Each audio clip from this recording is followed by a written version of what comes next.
The first sign is not a raid, it is a screen changing at the wrong moment. You are standing inside cheap office lighting. Nothing about the room looks dramatic enough to deserve what it is really doing. That is the first thing bad systems understand. They survive longer when the surface stays ordinary. If you are the cartel accountant who lost $10 million, the room never feels loud at first. It feels procedural, measured, almost polite. And that is exactly why your pulse changes when the pattern finally reveals itself.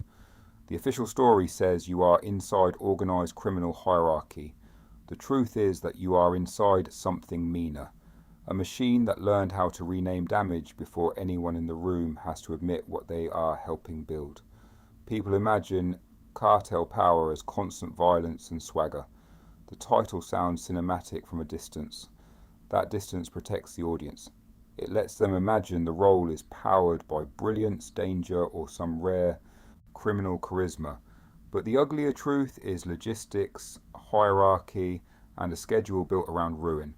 The room is built from softer language than anyone outside would expect.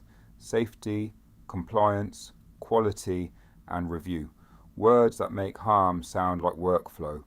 Words that let ordinary people inside the system keep showing up for the next shift without hearing themselves too clearly. That is what makes the role uglier than the title suggests. It is not powered by drama. It is powered by administration. If you are the cartel accountant who lost $10 million, your real job is not the public-facing one. Your real job is to manage fear, debt, transport, and silence. That means reading pressure before it becomes visible. It means understanding which person in the room is about to panic, fold, comply, freeze, or betray. It means sounding calm while everyone else keeps trying to hide the structure behind softer words. The role only looks powerful because most people see the outcome, not the maintenance.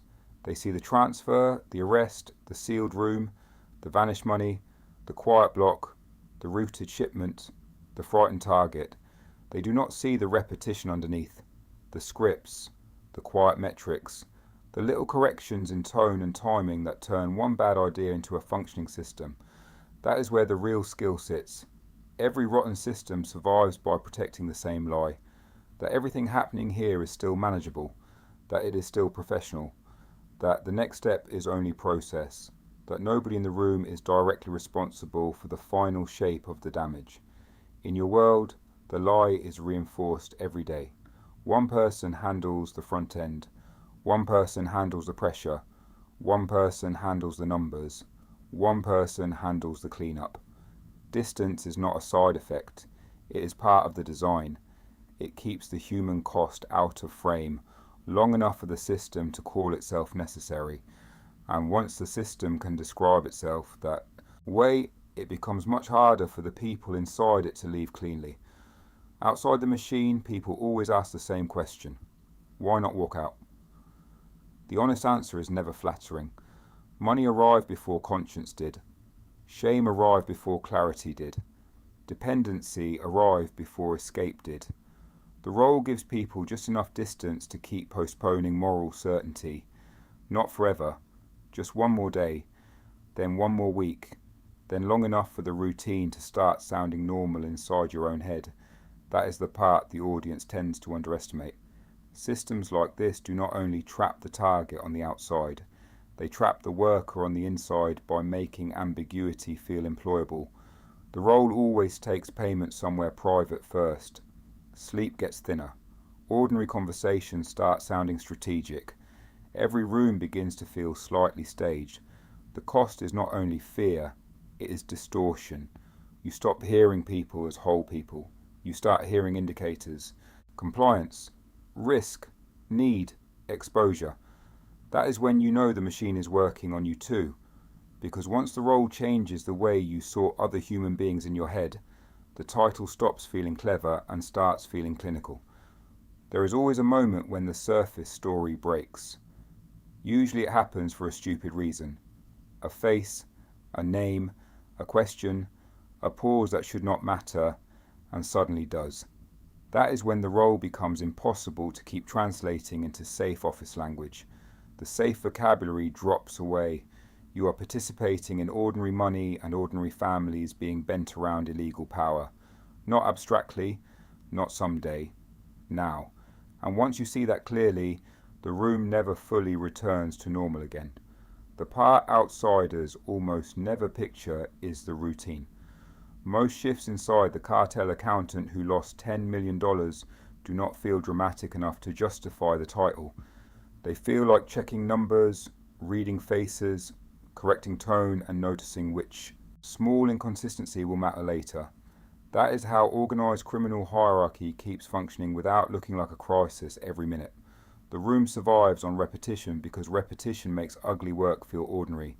Somebody updates the sheet, somebody checks the route, somebody rewrites the explanation before anyone has to say the honest word for what just happened. The more practiced the routine becomes, the easier it is for people inside it to mistake maintenance for professionalism. That is why the role can look calm even while everyone in it is quietly calibrating fear. The second thing outsiders miss is what failure actually means here. In worlds like this, failure is never only a mistake on paper. It immediately becomes a question about loyalty, competence, exposure, and whether somebody is already preparing a version of the story that leaves you holding the damage alone. The money, the route, the file, the target, the lie, the missing hour, or the wrong call. Log all become social evidence long before they become official evidence. That is why the room learns to fear inconsistency more than morality. Morality can be postponed. Suspicion cannot. And once suspicion enters the room, everyone starts editing themselves at the same time. That is when the title stops sounding powerful and starts sounding fragile. People love asking why someone in the cartel accountant who lost $10 million does not simply walk away. The answer is that leaving is rarely one clean decision. It is contacts, favors, debts, habits, and the humiliating discovery that your normal life has been organized around a machine you can no longer trust. By the time the role feels clearly wrong, the role has usually already changed your income, your language, your reflexes, and the people who can hurt you for disappearing badly. That is why escape often arrives late and messy instead of noble and clean. It is not only fear of punishment, it is fear that the version of you built inside the system has become more employable than the version that existed before it. That is the quiet trap underneath a lot of dark roles. Usefulness becomes harder to abandon than guilt. The title also misleads people about where power really sits. It almost never sits with the loudest person in the room. It usually sits with the person who can decide what gets recorded, what gets denied, what gets delayed, and whose version of events becomes official enough to survive the week. That is why roles like the cartel accountant who lost $10 million become more dangerous as they become more administrative. Violence is obvious, documentation is quieter. Documentation tells everyone which lie will be treated as reality once the panic settles. And once a room learns how to do that well, people inside it stop fighting for the truth and start fighting for the version that leaves them standing. That is where a lot of hidden systems actually become powerful, not by being louder than everyone else, but by deciding what counts after the damage is done. Enough time inside a system like this changes your sense of scale. A normal day stops feeling like a day and starts feeling like a sequence of risk events that need to be pushed into tomorrow. The week becomes one long containment exercise. Sleep starts feeling procedural. Silence starts sounding temporary. Even success stops feeling like relief, because success only means the machine stays alive long enough to demand another shift from you. That is what makes titles like this darker than they first sound. The role does not only put you near danger, it teaches your whole sense of time to organize itself around it. The final ugly thing about systems like this is that they usually become better at preserving themselves than at accomplishing the public reason they were built. Failure gets renamed into active process. Uncertainty becomes a budget line. Delay becomes justification for one more layer, one more dashboard, one more handler, one more controlled lie. That is why the people inside the machine can keep mistaking repetition for necessity long after the original purpose stopped looking honest. So what does the title really mean? It means the public description is hiding the real function. It means the cartel accountant who lost $10 million sounds like a role and behaves like a machine part. It means the system around you survives by keeping the human cost one layer away from the people doing the work. It means every ordinary word in the room was chosen to make the ugliness easier to repeat tomorrow. And it means the role sounds powerful until every relationship becomes a countdown clock. The audience hears danger. The people inside hear process. You hear both. And once both meanings live in your head at the same time, there is no neutral way to hear the title again.